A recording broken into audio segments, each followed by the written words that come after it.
News 18 Jaipur.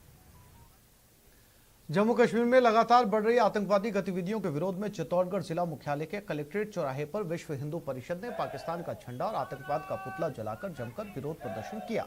विहिप के कार्यकर्ताओं ने कलेक्ट्रेट चौराहे पर नारेबाजी करते हुए विरोध किया और पाकिस्तान के झंडे के साथ आतंकवाद का पुतला जलाकर कश्मीर में हो रही आतंकवादी गतिविधियों पर जमकर निशाना साधा।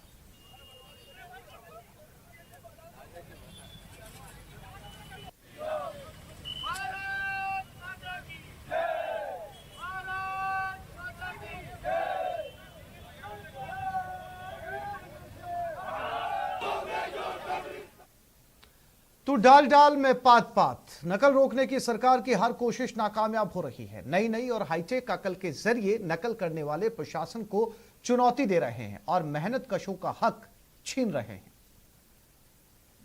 होशियार, खबरदार, ये चप्पल नहीं नकल के औजार हैं।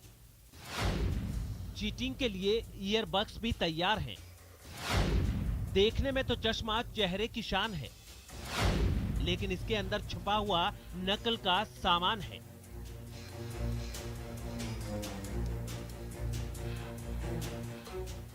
राज्य में हाईटेक नकलचियों ने प्रशासन की नींद तो उड़ा ही दी है। उन अभ्यर्थियों के अरमानों पर भी पानी फेर रहे हैं जो अपने सपने साकार करने के लिए दिन रात एक किए हुए हैं। मेहनत से पढ़ाई करने वालों के हाथ उस समय निराशा आती है जब नकलची बाजी मार जाते हैं और वो देखते रह जाते हैं। रीट हो या फिर एसआई या फिर मेडिकल प्रवेश परीक्षा नीट, नकल की खबरें लगातार आ रही हैं, वो भी इतने हाईटेक कि पकड़ना मुश्किल साबित हो रहा है। रीट में चप्पल में लगे ब्लूटूथ से नकल का केस देखने को मिला।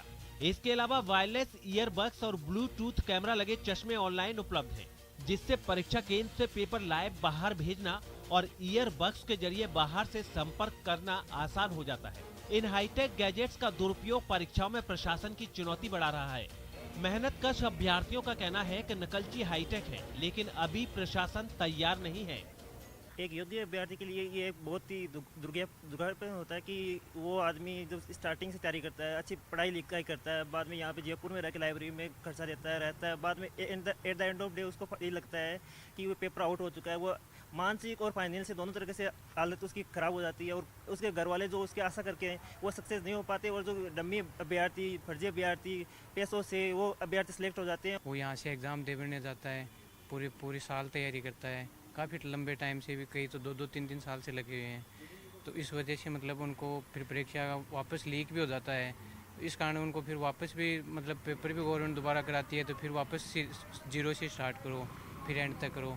तो मतलब काफ़ी समस्याओं का सामना करना पड़ता है। बायोमेट्रिक सिस्टम है, आपके आई कांटेक्ट वाली चीज़ें हैं। आप जब फॉर्म भर रहे हो तब से लेके और लास्ट तक हर जगह आपका चेकिंग सिस्टम होना चाहिए। जयपुर पुलिस की ओर से आज अपराधियों पर शिकंजा कसते हुए धरपकड़ अभियान चलाया गया। शहर में करीब 341 जगहों पर दबिश देकर पुलिस ने शातिर अपराधियों को गिरफ्तार किया। छापेमारी की कार्रवाई में एडिशनल पुलिस कमिश्नर सहित शहर के चारों जिलों के डीसीपी और भारी पुलिस जाब्ता मौजूद रहा। पुलिस की ओर से शहर में 6 बजे छापेमारी शुरू कर दी गई।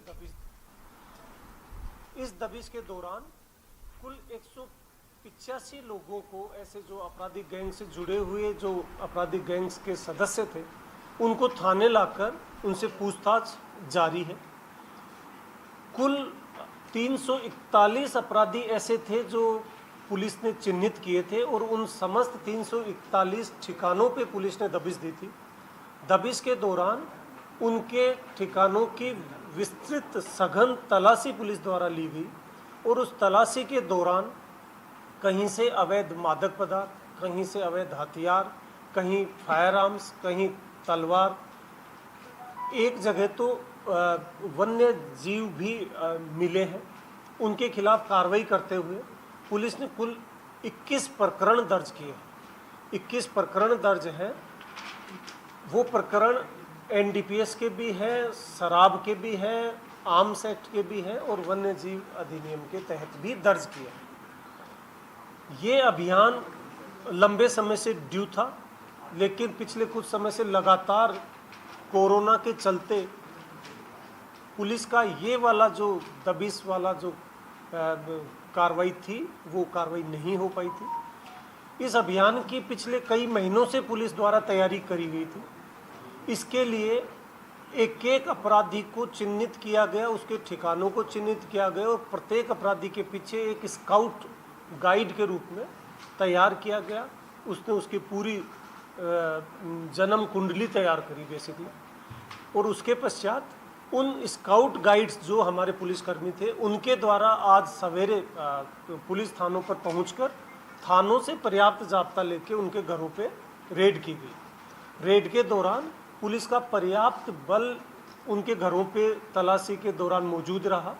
इसका मकसद उस गली मोहल्ले या उसके रहवास का जो ठिकाना है अपराधी का, उस जगह और उसके आसपास के इलाके में उसने अपनी आपराधिक गतिविधियों की वजह से जो एक छवि बना रखी है, एक सामाजिक प्रतिष्ठा बना रखी है, उसको क्षति पहुंचाना भी पुलिस की इस कार्रवाई का मकसद था, ताकि उस इलाके में रहने वाले आम जन में एक सेंस ऑफ सिक्योरिटी डेवलप हो सके, उस इलाके में रहने वाले लोगों में पुलिस के प्रति एक सूचना देने का माध्यम जनरेट हो सके और अपराधी की उस इलाके में छवि धूमिल हो ताकि उसका मान मर्दन हो सके। ये भी इस कार्रवाई का मकसद था। चूँकि ये पूरे जयपुर शहर में कुल 341 जगह प्लान की गई थी, ऐसे में ये कार्रवाई की भनक अपराधियों को ना लगे, क्योंकि इसमें पुलिस का जो इंतज़ाम लगा है उसमें 2500 से ज़्यादा पुलिस के विभिन्न स्तर के अधिकारी कर्मचारी शामिल हुए हैं। ऐसे में अपराधियों तक ये लीक ना हो, इसकी गोपनीयता बनी रहे, इसके लिए पुलिस ने और ब्रेक के बाद देखेंगे